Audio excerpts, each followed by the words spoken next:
Y'all, can I tell you about these Tecovas boots? I don't know if y'all know this, but these boots are handmade, high quality, stylish, and comfortable right out of the box. I know we buy everything online these days, but boots are something you really should get fitted for. And it just so happens Tecovas is based right here in Austin. So come shop with me at the Tecovas store on South Congress or the Domain. That's TECOVAS.com. Don't go gently, y'all. Today on CityCast Austin, everyone is a foodie. We all have to eat. And who doesn't enjoy going to a nice restaurant for a well-made meal? But do we need these nice restaurants to have a fancy star? The Michelin Guide is coming to Texas, and we at CityCast Austin have some thoughts. We'll also be sharing our picks. We'd like to thank Tecovas, our exclusive launch sponsor.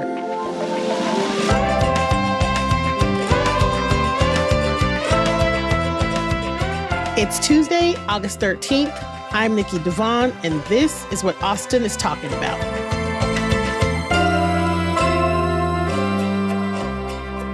Okay, I'm here with Kelsey Bradshaw, our Hey Austin newsletter editor, and Eva Ruth Moravec, our executive producer. Hey, Eva Ruth. Hey, Kelsey. Hello. Hi, Nikki.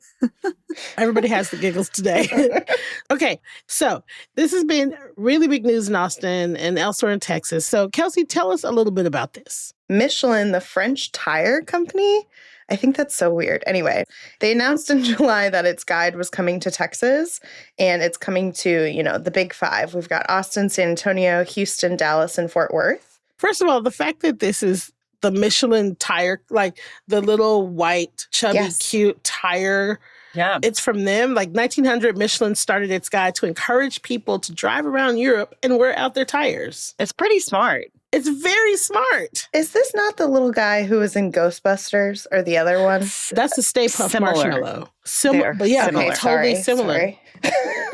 Getting my marshmallow people mixed up. So fun fact, when I was a baby, and also still kind of now, when I was a baby, I used to have these little rolls in my arms because I was chunky, like these little rolls in my arms and my legs. Oh, and like all good babies. Like all the healthy babies. And my dad was like, oh, my little Michelin baby, my little Michelin baby. Which, it's very cute, but... So really, these restaurants should be looking to you. It's crazy how it's become this very prestigious, it means so much to people. It does. Having this star. People plan their trips around Michelin star restaurants. So here's a little bit more information. Speaking of just ridiculousness when it comes to Michelin. So we know that Visit Austin is going to pay $90,000 a year for 3 years to have local restaurants considered for the guide. It's going to be using the hotel occupancy taxes, which, side note, are also the taxes used for grants, like the Elevate grant, the Nexus grant, all of the creative grants. It also comes out of hot taxes. Who else is paying? San Antonio, Houston, Dallas, Fort Worth. Everybody is paying that money to try to be considered. Travel Texas is matching the funds. So it's a total of $2.7 million being spent just to woo the Michelin Guide to come to Texas and consider us worthy. And also, as a side note, it's really hard on restaurants. They have to keep up their quality. So even once you get the star, you got to keep up the quality of your food or they take it back. Which to me is just are you for real? I don't work so hard to get this star. And then you're going to just show up one day and be like, this fish don't taste right. Can you imagine if we did that for the Emmys or the Grammys? Oh my God. Meryl Streep, you haven't been producing as much. I'm going to need that back. Yeah, we're going to take that back. We know, or any MVP, the Heisman, you know what? This year... You weren't running that ball like we wanted you to.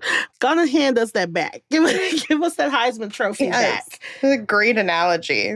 That's really putting it into perspective for me. What are you talking about? They've worked to get this star. Yeah. You can't, the fact that, anyways. So to that point, 1999, a British chef gave his 3 stars back for the pressure. He was like, nah, I'm good.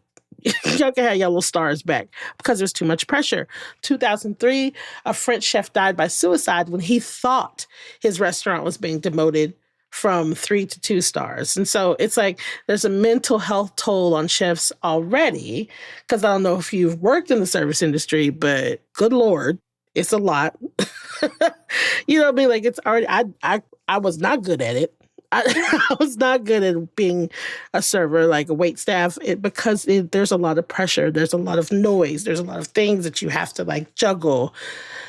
And you have to produce this amazing food, only so that some French tire company could come in and be like, nah. Your foam was off center. Your foam was off center. This incredible foam that you created that tastes like sunshine and happiness is not sunshiny enough. If anyone's watched The Bear, Jeremy Allen White is Carmi. He's stressed out about a French tire company. Oh my God. I'll never be able to think of it as anything else than that. I'm too sassy. That's just the thing that I would just remind them every time. Like, y'all make tires. Settle down. You make tires. Like, it's a big deal for the chef. And like, I want them to succeed.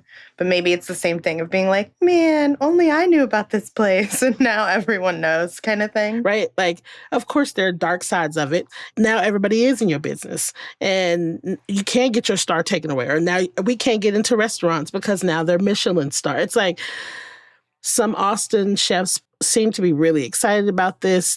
They're being welcomed by the Texas Restaurant Association. So like, I get it. But I'm definitely giving much side eye about the fact that they could lose one of their stars. That part, like I love supporting excellence. I love, you know what I mean? Like, absolutely. You should always recognize excellence for sure. I'm not mad about that. Yeah. So I do like the ranking system. 1 star, worth a stop. 2 star, that's just cute. Worth a detour. 3 stars, worth a special journey. And then they have other stars, right? So there's a green star for sustainability, and then the Bib Gourmand, which means best value for the money. Ooh. And so, yeah, I'm guessing sustainability means like ethically sourced. Yeah, maybe like a farm to table situation, or maybe they like do really good at recycling or something. Ironically, cutting down on their carbon footprint instead of driving all the way across Europe. Exactly. So I like to save money, and I'm cheap. I think we should get into who our picks would be for the Bib Gourmand and the Green Star rating. What do y'all think? Yeah, let's do it. Let's do it.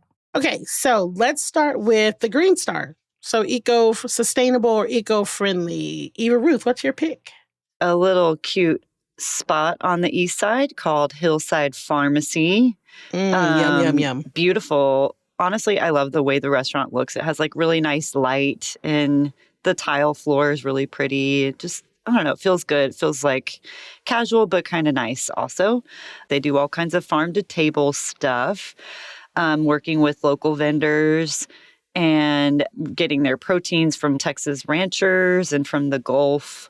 And their building is a Texas historic landmark. Hillside Pharmacy used to be this place called Jeans, right? It was a soul food restaurant called Jeans. And I remember it's so funny when it switched over and it turned into Hillside. I thought, okay, here we go. Here it comes. Yeah. But then you walk in there and they've got pictures of the old restaurant. They've got pictures of Jean's owner, kind of like paying homage. Yeah. And they didn't change the outside of the building that much. And so it still feels like Old Austin, Old East Side. Mm-hmm. And I for one really appreciated that. Plus, you're right, their food is good. The chairs and tables make you feel like it's in somebody's kitchen, you know, and then it has like a really nice bar too. It's almost like a soda pop counter, you know, like at one of those old stores. I don't know. It just has a good vibe. Well, and the building is reused, recycled. Yes. So that's good too. Very sustainable. How much more sustainable could you get? Yeah. And on Wednesdays, don't they have something called a Happy Meal? Yes, they do. Like for $20, you can get a burger, fries, and an old fashioned. Bringing out the kid in all of us. Okay, Kelsey. Okay, so I do feel like a lot of places in Austin could be up for this. Like I feel like so many places sourced locally and are farm to table. But one of my favorite places is Loro, It's the baby of Franklin Barbecue's Aaron Franklin and then Uchi's Tyson Cole. And it's so freaking yummy. And it's like the perfect spot. Like I always bring people from out of town to go there because it just feels very Austin-y, but it also feels really like down to earth. I don't know. They do all kinds of great meat. They have ramen. They do all the things. And their website says that they source only the highest quality cuts of meat from single family farms. And they choose farms who are committed to natural protocols. And I think that's really nice. I've never been to Laurel. They're making a second location here up at the Domain. And I'm pretty sure they have locations in Houston and Dallas. So nice. You can go anywhere. So speaking of Aaron Franklin, who has his hands in a lot of things in Austin, my recommendation for the Bib Gourmand, this is the affordable options, is Uptown Sports Club. And he took a 1949, neighborhood spot that was on the corner of 6th and Waller that was closed for like decades. It was closed for decades. And I was like, somebody's going to have to turn that into something because it's like in the heart of East Austin. And enter Aaron Franklin. And he reopens Uptown Sports Club. And it's like New Orleans inspired kind of, fare. And that, y'all, is so good. He calls it a Louisiana home style brasserie and with a Texas take on it. It's cute inside. You walk inside and it absolutely, it sits like a New Orleans style restaurant. It's kind of like tall ceilings, open air fans, cute little chairs that I can't really fit in. They got some booths. And then when you go outside, they got a really cute patio. And I do not like patios. Y'all know I don't like outside. But their patio is really cute. Aaron Franklin and James Moody are the two people that own Uptown Sports Club. And if you've never been, I would suggest that you get the sports club, and it's this roast beef and turkey on a hoagie with like lettuce, tomatoes, and little cheese, and it's melted. It is, y'all, it's so good. It's so good. I have a really good one. So I love this place, and I don't think I have this much power, but I almost don't want to share it because I love it so much. But I think it should get more business and 100 Michelin stars, etc.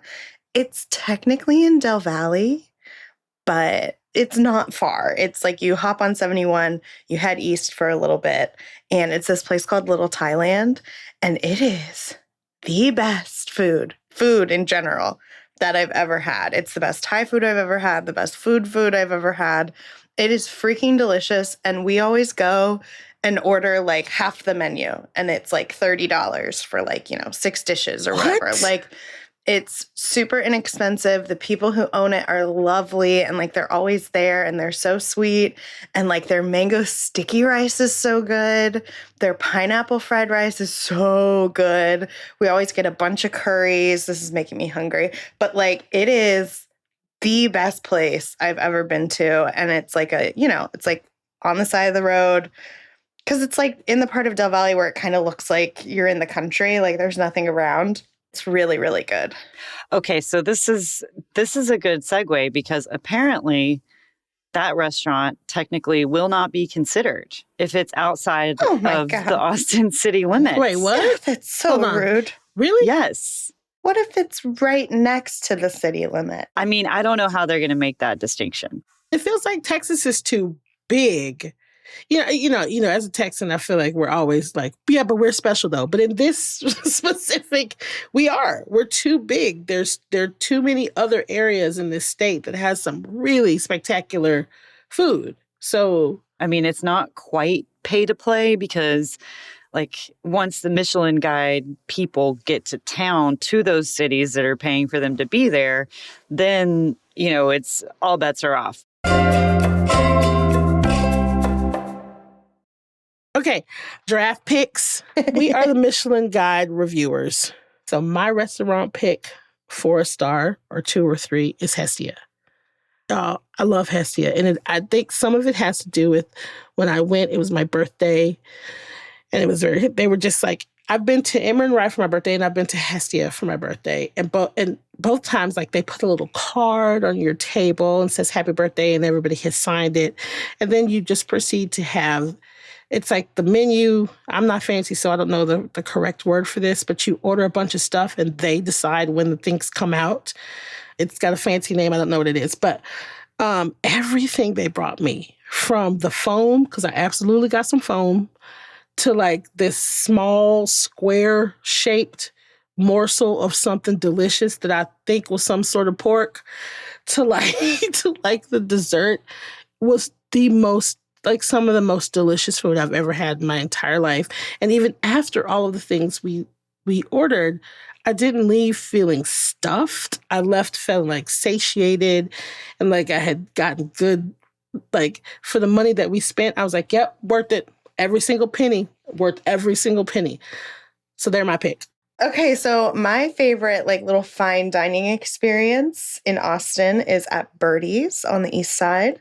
And Birdie's is like relatively new to town. I feel like they're only a couple of years old, but it is so lovely and it's so delicious, and they don't take reservations, which is kind of my favorite thing. I've become very like anti reservation in the last Really? year. I'm very like, can I just show up? Like, can I just show up? I just want to walk it. Like, I'll wait. Must I like look at Resi and open table? Like, I'll do it, but there's something about it. I do not like to wait. I don't like it. It's so annoying. It feels so limiting. I love a reservation. Well, and at Birdie's, I usually try and go right when they open so I can avoid the line. But if I ever get stuck in the line, like, you can order a glass of wine, and I just always make sure that I'm not starving while I'm in the line, because that's what really ruins waiting for me, right? But Birdie's is a place where their menu is ever changing and it's awesome. So I've had all kinds of different pastas there, and like, you order a bunch of stuff. Like, I always go prepared to order like half the menu. And it's delicious, and you share, and like, their olives are so good. I always get an orange wine. They always have a really creative dessert option. Like, the most recent time I went, they had soft serve that I think it was like corn flavored soft serve, and it was so good.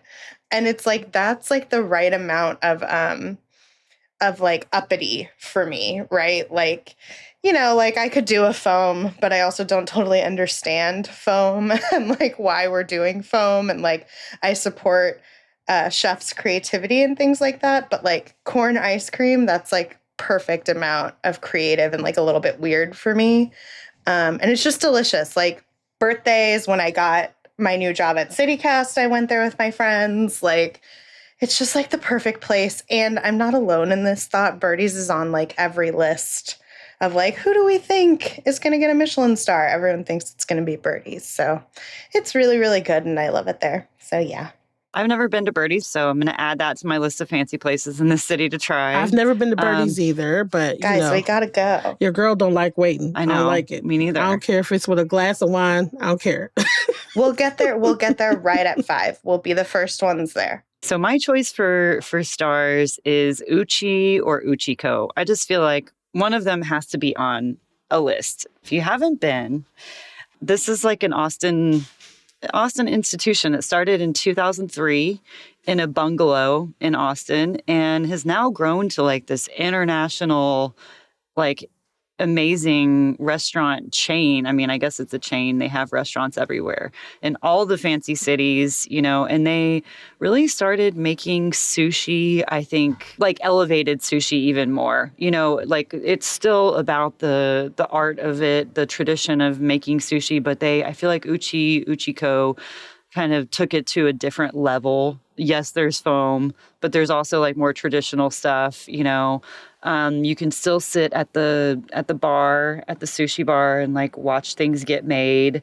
It's also a course things out kind of situation where you pick a bunch of different stuff and it gets brought out to you, you know, in the right order. And yeah, I think I'm proud of Chef Tyson Cole for doing this thing here in Austin, starting it here and like becoming this enormous thing. I mean, 21 years later, they're still opening new restaurants. And so Uchi is downtown and Uchiko is up on Lamar. I've never been fortunate enough to go to Uchi, but I've been to Uchiko, and it is delicious. It is delicious. Like some of the best food I've ever had. And you can make a reservation, which is my speed. Boo. I do think that Uchiko is a little bit easier to get a reservation. I feel like we should have a whole other episode about reservations because I'm just saying it makes it so much better. It makes it so much better. Have me on. Get me on. No, it's nice. I just don't like having to be like, oh, I really want to go to this new restaurant. And it's like, oh, it's booked for the next 3 months. It's like, can I just go? It's like not having the choice. I'm fine with a reservation, but I prefer it if a restaurant leaves like a certain amount of tables for walk-ins. That's fair. I feel like that's a good balance. You know what? So I think maybe it's that my extroverted brain is just like always thinking a week ahead. Or, you know what I mean? I'm like, okay, I'm going to be here next week. I'm going to be here next week. We should go to dinner at this place next week. I'm just going to get a reservation. But it's like, I mean, it does drive my friends a little crazy, I will say. Goals. That is goals, Nikki. That's amazing. Are you sure you're not a Virgo? I do have a Virgo rising or moon, one of the two. I'm a Pisces, but there's Virgo in my chart for sure. Okay. Not to change the topic. Eva, corral us. Leo, Virgo rising. We have heard, right? The Michelin Guide of Texas will also include hotels. Oh, that's right. And I was curious if there are any hotels that you think really are exceptional in these 5 cities we've been talking about, I guess, especially Austin. And I would like to just also propose anything from Bunkhouse, like something from Liz Lambert's Bunkhouse line. I think Hotel Emma in San Antonio. I know this is an Austin podcast, but that is the first hotel that came to mind. It is stunning. It is full of history. Is that It's at the Pearl. No, I was going to say, is that the haunted one across from the Alamo? Never mind. No. Oh, I love that hotel. Driscoll's very iconic. Driscoll is iconic. Oh, wait, Commodore Perry? I still have never been to any small Austin, like these like boutique fancy Austin hotels I've never been to. But you know where I have been is the Fairmont. And I love the Fairmont. I love the rooms. I love their service. I love their concierge. I love everything about it. They have a champagne and caviar bar on the 35th floor that is cute. Ooh la la. Every time I go, I have a great experience. And the one time I had a bad experience, the way that they made it right was incredible. And I think that that's how, you know what I mean? Like, I feel like the concierge part of hotels would be the biggest, how do they spoil you? I know nothing about this, speaking completely ignorantly, but it almost seems like the star system would work better for hotels because they have to keep up that level of service in order to keep their customers happy. Yeah. Whereas like restaurants can change, their menus can change. Like maybe the chef is creative and is like inspired by something else and wants to do like a pop-up thing for like, it's like almost more of an artistic form than a hotel is like, you got to hit all these boxes to keep your clients happy all the time, or you will hear about it, That's a great point, actually. Yeah. Well, and there are, diehard fans of restaurants that are like, oh, you're going to do a foam-only menu? I'm there. Yeah. Now, we know that y'all have picks, too, and we hope they will hear from you and let us know, which hotels y'all think it should be. Because, I think you've just solved it. We need to just send Michelin an email and tell them to change their entire system. Yeah, I would. We got to tell them to listen to this podcast. Look, Michelin, we can consult with you. Yeah. As you're here in Austin, you can take us to one of these fancy establishments and we can discuss. We are available. Kelsey, Eva Ruth, thank you so much for being here today and talking with me about Michelin, the French tire company with all the power. It's always so much fun when we're together. Oh, yeah. Talking about wonderful stuff. And making plans for fancy places to try. Yeah. And non-fancy as well. Non-fancy as well. Okay. Well, bye, y'all. Bye.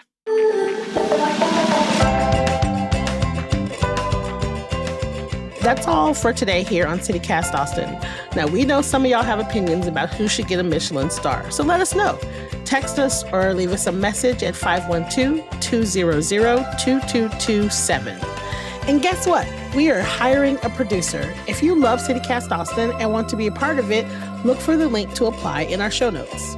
If you enjoyed the show, why not tell a friend, rate the show, leave us a review, and subscribe to our Hey Austin newsletter. We'll be back tomorrow morning with more news from around the city. Bye, y'all.